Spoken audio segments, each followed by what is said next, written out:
কাজকাম শেষ, রান্না বান্না করে ফেলছ? যাও গোসল করে আসো, একসাথে খাবো। যাও তাড়াতাড়ি এসো।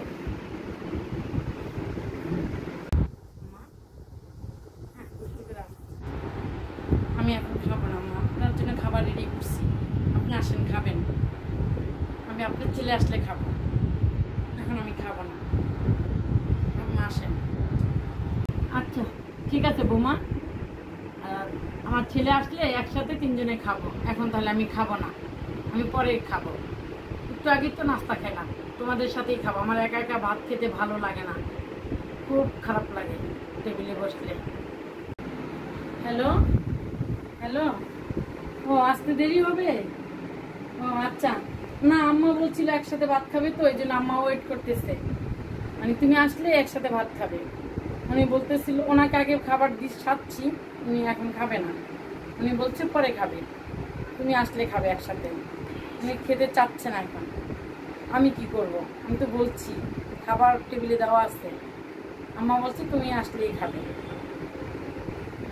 তোমা দাও, কে ফোন করছে? দাও আমার কাছে দাও, আমি ওর সাথে কথা বলে কখন আসবে।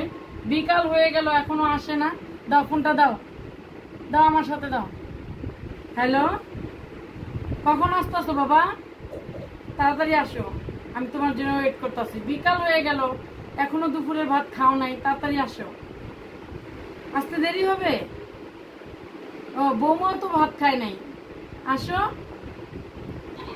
কখন আসবা? দেরি হইলে ও না খায় আসছে না, তোমার জন্য ওয়েট করতেছে। তাড়াতাড়ি আসো, তাড়াতাড়ি আসো, আমরা দুজনে খাইয়া নিব। না বাবা, তুমি না আসলে ভাল লাগে না ভাত খেতে, বউ খাইতে চায় না, বউ তো খাইতে চায় না, আমি একা খেয়ে কি করব? থাক, তুমি আসলেই খাবো, তাড়াতাড়ি আইসো। তবে রাস্তায় প্রচুর জ্যাম।